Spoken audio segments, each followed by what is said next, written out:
You used to call me on my. You used to. Yeah. You used to call me on my cell phone. Late night when you need my love. Call me on my cell phone. Late night when you need my love. Leila Kéron, bonjour. Bonjour. Bienvenue sur Bouscapé. Merci. On est là pour parler du film Nous trois ou rien. Donc, est-ce que déjà tu peux nous parler de la jeunesse du projet, comment ça s'est passé? C'est une histoire, c'est l'histoire de mes parents, le film en fait. Ça raconte la vie folle de mes parents et c'est une histoire que j'ai toujours voulu raconter. Mais comme c'est tellement dense et que je voulais pas traiter cette thématique-là autrement qu'au cinéma. Donc j'attendais d'avoir une proposition de faire un film dans les bonnes conditions. Et quand cette proposition est arrivée, je me suis dit c'est ce projet-là que j'ai envie de défendre. Je suis désolé pour tout ça. Je te remercie pour tout ça. Notre histoire a commencé en Iran. Et elle se terminera en France. À bientôt, à bientôt. Salut les connards. Leila, toi j'ai lu pour arriver sur le film, alors Kéron il t'a fait lire les premières pages du scénario et t'a dit il faut que tu viennes voir mon spectacle pour... En fait, non, c'est Pour passé. revenir. En fait, je suis allée voir son spectacle. Il m'a invité à voir son spectacle un samedi. Ouais. Et le dimanche, il me proposait son film. Il voulait absolument que je voie son spectacle avant de me parler du film. Et j'ai accepté son film sur 8 pages. Et pourquoi fallait qu'elle voie le spectacle? Parce qu'en fait, Leila, malgré son jeune âge, elle a travaillé avec des gros réals français quand même.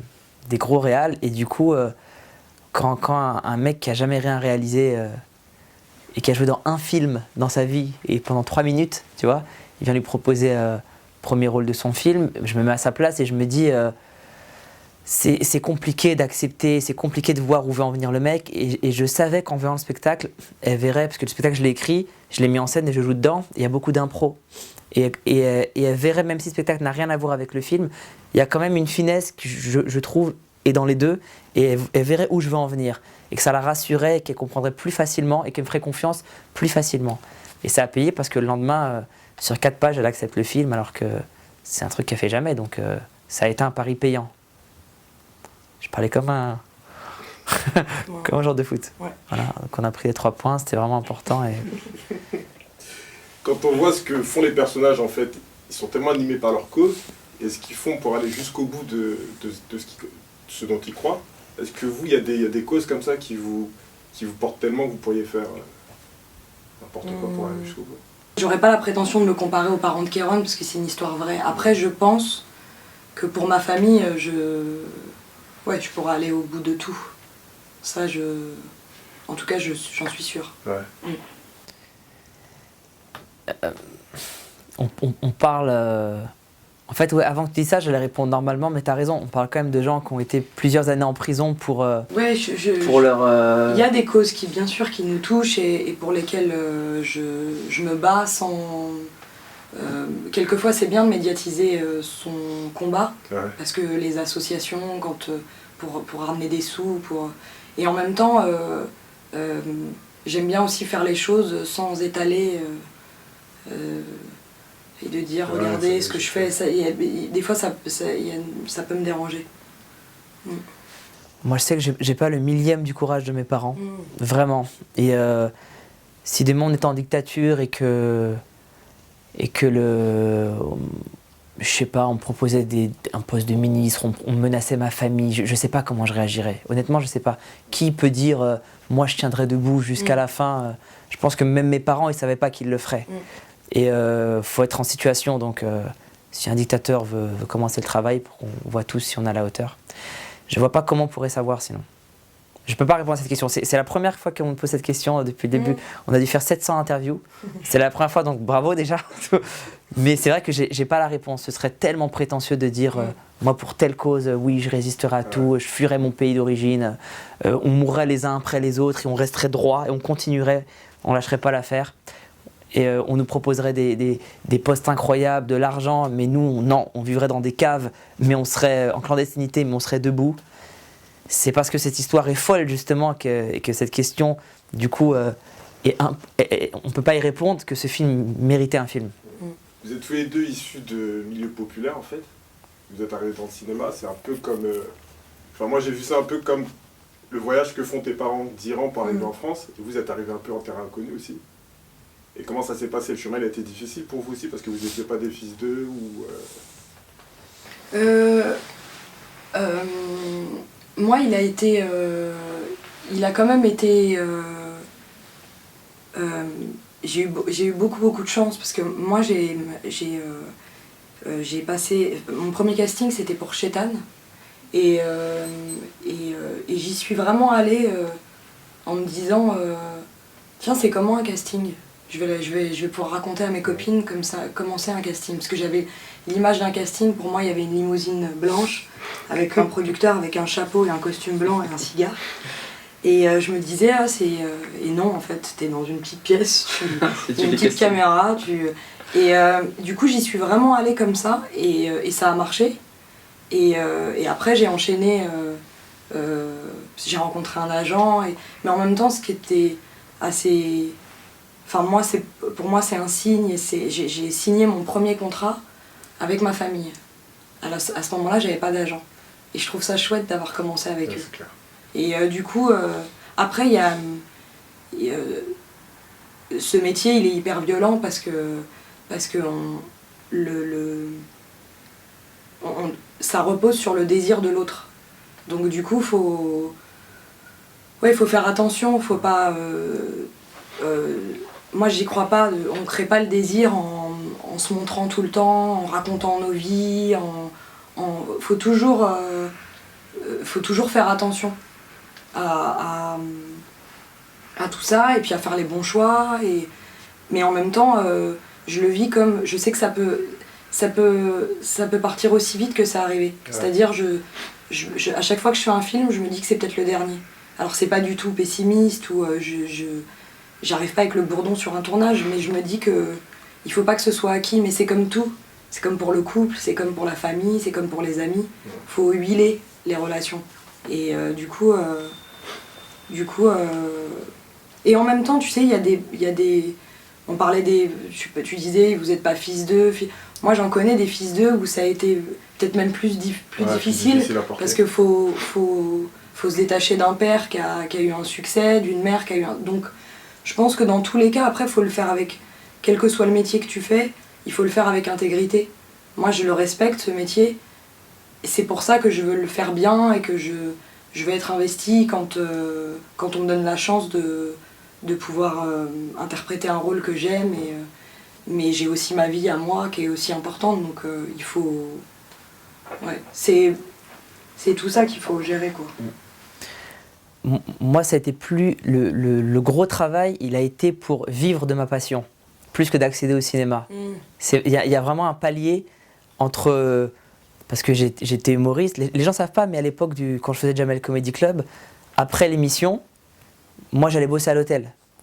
Les gens ils ne le savent pas. Et là je baissais la tête et je faisais genre, oui, bonjour madame, bien sûr, votre chambre numéro 53. Et quand quelqu'un me reconnaissait, j'étais tellement dégoûté de ne pas pouvoir dire, non mais je suis humoriste, c'est mon métier. Parce que non, t'es veilleur de nuit en fait. Et du coup, le plus compliqué, c'est au début tu as un métier, puis tu fais un peu ta passion à côté, puis plus ça avance, plus la passion prend le pas, et à un moment donné, tu dis putain, mais je peux en vivre, ça peut être ça mon métier. Et ça a été très compliqué, ça a été très très long, et j'ai vraiment dû taffer, mais beaucoup. Et ensuite, une fois que c'est ton métier, avec les parents que j'ai jamais fait aucun choix pour l'argent. Parce que tu peux pas avoir des parents qui ont sacrifié leur vie pour l'intégrité et toi faire des trucs auxquels tu crois pas pour un peu d'argent. Donc, et du coup, ma chance c'est que j'adore la scène et je me suis mis à la scène et aujourd'hui c'est un domaine dans lequel je m'éclate et dans lequel je suis plutôt bon.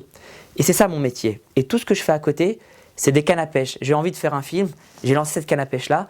C'était une démarche sincère, comme dit Léla, c'était intègre, donc ça a mordu en face.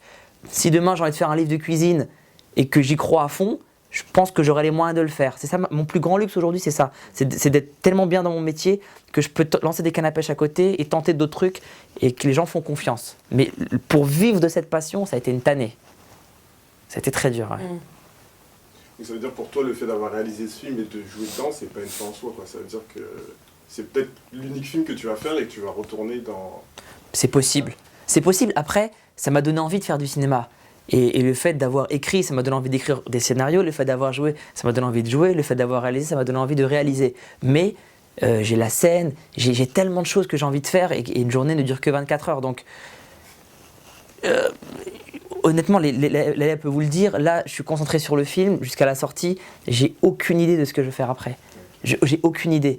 Mais j'attends de décompresser et ensuite décider. Mais c'est sûr que je veux pas.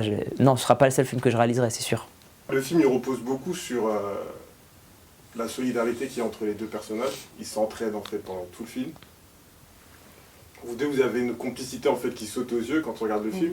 Et du coup, là, j'ai pensé à une petite série de questions un peu marrantes pour voir pour tester vraiment votre solidarité. Donc, pour voir jusqu'où vous irez. Ça, on aime bien ça. Donc en fait, c'est sur le thème nous deux ou rien. Donc il y a... Allez. Vous verrez. Donc on dit nous deux ou on dit rien, c'est ça? Ouais, c'est ça. Ok, très Après, bien. si vous avez une autre option, vous pouvez aussi. On va tenter. Donc, si la planète Terre s'apprête à imploser et qu'il n'y a qu'une seule navette pour quitter la planète, il n'y a qu'une seule place. C'est vous deux ou rien.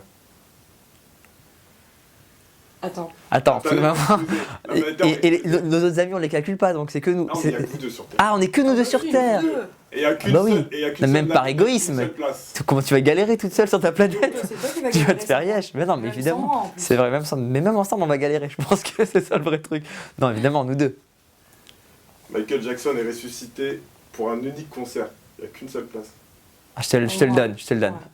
Non, je l'aime trop et je sais qu'elle aime plus Michael que moi. Ouais. Mais attention, c'est le plus grand, hein. Mais ça lui fera vraiment plaisir. Ouais. Moi, les concerts, ils me saoulent. Par contre, s'il y a le disque, je le prends. Ah. Parce que moi, je prends plus de plaisir à écouter les trucs plus tard et Oui, tout, je te tu vois. l'achèterai à la Fnac. Tu me l'achèteras à la Fnac, mais il n'y aura pas de Fnac, parce qu'il n'y a pas de mec. Ou alors tu vas à la Fnac et tu vends toi-même le disque. Parce qu'on est que deux, c'est ça le jeu, on est que deux, hein. Ouais, c'est ça. On est que nous deux sur Terre, bah ouais. D'accord. Nadine Morano et Marine Le Pen sont suspendus au bord d'une falaise. Ok? Oh. On sauve les deux ou rien? Moi, je sauve les deux. Mais en premier degré, hein. Leïla ne sauve personne. Non, non. J'avais le regard tellement Parce vide. qu'elle a réfléchi. Non, moi. Elle s'est dit, Non, mais pour de vrai. Je les laisse. Non, Moi, non, je- non, je peux, non, jamais je pourrais pas, mais ah, ça m'a fatigué déjà. Non, mais après, très sincèrement, je pense que Léla, là, en vrai, est dans le même état d'esprit. On est dans un truc de médiation, de conciliation, et il y a du bon en chacun. Et la vraie force, la vraie puissance, c'est pas de dénigrer l'autre parce qu'il pense pas comme nous, c'est de lui offrir un Moi, espace j'ai de pas- partage. voilà. Moi, je les sauverais pour leur parler. Bah, Voilà. ça, c'est bien. C'est ça, Voilà. c'est ça, c'est offrir un espace de partage où on peut discuter. Et puis- Et même si, attends, je finis juste cette phrase qu'elle est magnifique, elle est belle, celle-là elle est belle. J'avais une super idée. Elle est mieux que la mienne, tu crois? Ok, Ok. ouais. Ok. Ouais. Si moi, toute ma personnalité, tout ce que j'aime, c'est ça, et que la personne en face, tout ce qu'elle aime, c'est ça, et ben on se rejoint au moins sur ce petit truc-là. Et ben il faut chercher ce petit truc-là et se rejoindre dessus. C'est très, finalement c'est nul en fait, parce que les images elles gâchent un peu le. C'est un peu relou. Non, Le croquis moi, je était les chiant. sauverais. Comme ça, elles verront qu'une fille un peu brune comme moi, elle peut sauver des gens. C'est bien. C'est un vrai. peu. Peut-être. Le geste était mieux, mais le propos était moins bien que le mien, je Ah trouve. merde. Mais le geste était mieux. Parce que ça c'était nul, ça c'était mieux. C'était bien. Ouais, ça c'était bien. Sauver, je sais pas si Il y avait un truc de. Il y avait un truc. Si on vous propose un remake US de nos trois. Oh, on le fait. Mais que des insultes. Fuck! You wanna go? Que des insultes dures. Non, mais non, ce serait. Je sais pas si. J'aime réfléchir à cette question. Si on fait un remake US, Bah, c'est toi le réel. bah ouais, si je le refais, je le fais avec Leïla. Ça n'a aucun intérêt sinon. Mais ouais. Et enfin, si le film est sélectionné aux Oscars, et qu'il n'y a qu'une seule place pour y aller. Ah, j'y vais alors là. Bah alors là, tu sais, attention. Je te laisse Non, Michael, tu me laisses les Oscars. Ouais. Non, je lui laisse, moi je suis pas. Mais par classe, si je gagne l'Oscar, je ferai juste Leïla. Et je pars. Comme ça, elle sera un peu là aussi, tu vois. Mais sans ça, juste comme ça, parce que ça c'est ringard. Ils vont se moquer de moi. Ils vont dire dans les années 80, on faisait plus déjà ça. Ok, bah c'est bon pour nous. Merci à vous les gars. Et là, Kara, merci. Merci beaucoup. Et bon courage pour le film. Ah, merci. C'est un Merci. bon- Adorable. Merci beaucoup. les gars. Vous aussi. You used to call me on my cell phone. Late night when you need my love. Call me on my cell phone. Late night when you need my my